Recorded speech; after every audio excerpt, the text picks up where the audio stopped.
जय हिंद। आज के वीडियो में आप लोगों को बताऊंगा दिए गए श्लोकों में से किसी एक का संदर्भ सहित हिंदी में अनुवाद कीजिए।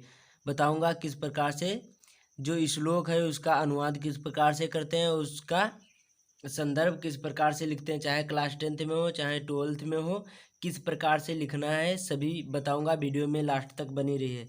सबसे पहले प्रश्न नंबर 8वां पूछा जाएगा, खंड का में होगा जिसमें गद्य होगा। इसका भी संदर्भ सहित अनुवाद करना होगा। मैं इसका वीडियो बना चुका हूँ।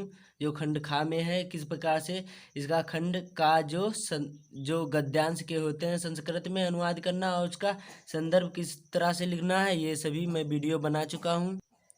आज के वीडियो में बताऊंगा कि किस प्रकार से दिए गए श्लोकों में से किसी एक का संदर्भ मतलब संदर्भ सहित अनुवाद किस प्रकार से करना है। वीडियो में लास्ट तक बने रहिए।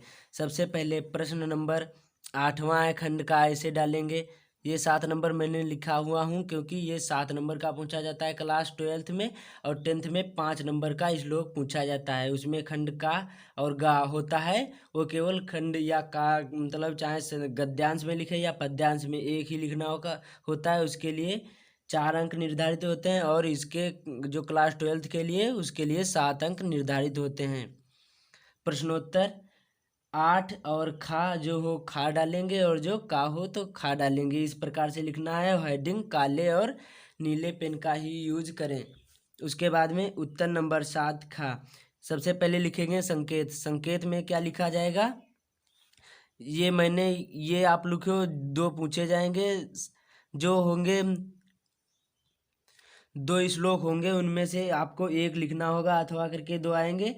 मैं ये बता रहा हूँ। जल बिंदु निपोतेन क्रमशः पूर्यते घटा सा हेतु सर्वा विद्यानाम धर्मस्य च धनस्य च। ये आपको इसका अनुवाद करना है और संदर्भ इसका लिखना है। तो संकेत में क्या लिखना होगा, संकेत में जल बिंदु मतलब पहली लाइन 2 लिखनी होंगी जल बिंदु और आखिरी की 2 लाइन जल बिंदु। उसके बाद में धनस्य चाहिए। इससे पता हो जाएगा एग्जामिनर को कि हाँ ये इसी पैराग्राफ से लिया गया है पैसेज। अब बताता हूँ संदर्भ कैसे लिखना है। सबसे पहले इसको जो आप लोग पढ़े होंगे तो इसका पता चल जाएगा किस लेसन से लिया गया है, किस पाठ से। तो लिखेंगे प्रस्तुत श्लोक हिंदी के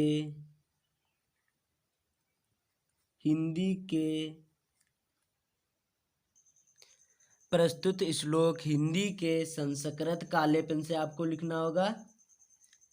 संस्कृत भाग के, इसको अंडरलाइन करना भाग, फिर अब नीले पेन से भाग के, और जो लेसन का नाम हो उस लेसन का आप नाम डालेंगे काले पेन से।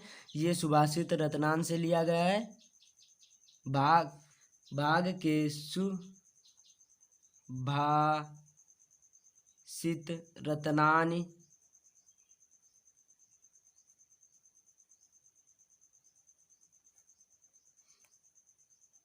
रत्नानि नामक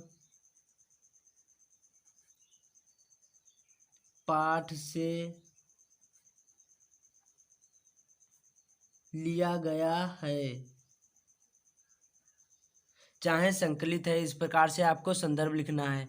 अब अनुवाद कैसे लिखना है, उसी प्रकार हेडिंग डालेंगे काले पेन से, अनुवाद लिखेंगे अनुवाद।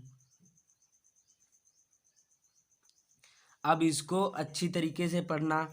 जल बिंदु निपातेन क्रमशः पूर्यते घटः सा हेतु सर्व विद्या नाम धर्मस्य च धनस्य च।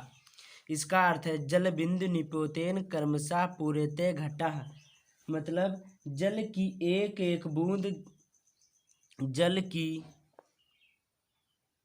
ये 100% आता है, हर साल एग्जाम में आता है। जल की एक एक बूंद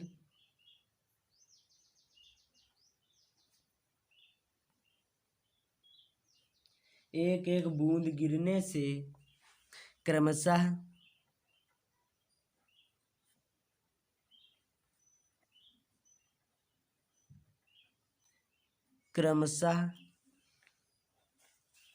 जल बिंदु निपोतेन क्रमशः पूर्णतः घटा, मतलब जल की एक एक बूंद गिरने से क्रमशः घड़ा भर जाता है।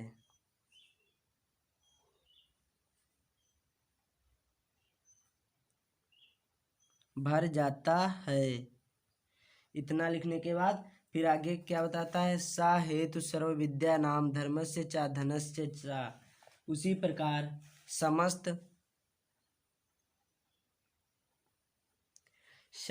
विद्याओं, धर्म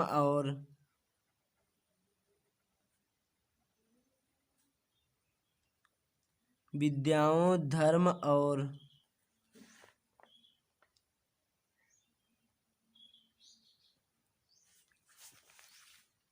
सा हेतु सर्व विद्यानां धर्मस्य च धनस्य च। विद्याओं और धन का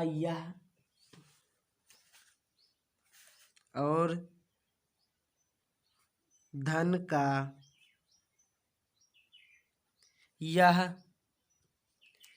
धन का यही कारण है,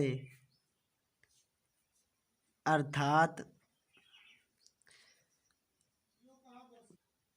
इसका मतलब है अर्थात निरंतर उद्योग करने से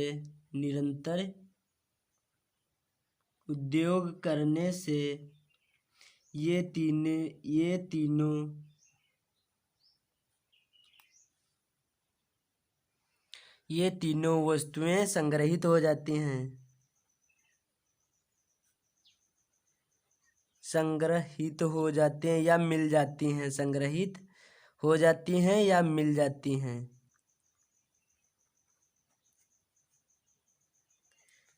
जिस प्रकार मतलब जल की एक एक बूंद गिरने से क्रमशः जो घड़ा बढ़ जाता है, उसी प्रकार विद्याओं, धर्म और धन की यही कारण है, अर्थात मतलब निरंतर धीरे धीरे उद्योग करने से तीनों वस्तुएं संग्रहित हो जाती या मिल जाती। इस प्रकार से आपको अनुवाद लिखना है और संदर्भ लिखना है। इस प्रकार से लिखना है। पूरे 7 नंबर मिलेंगे और क्लास 10th में 4 नंबर मिलेंगे, एक भी नंबर नहीं कटेगा। और जो क्लास 10th में हो या 12th में हो, किसी भी क्लास में हो, तो आप हमारे चैनल पर जा सकते हैं। अच्छे अच्छे वीडियो प्रोवाइड किए जाते हैं। जय हिंद, वंदे मातरम। मिलते हैं अगले वीडियो में।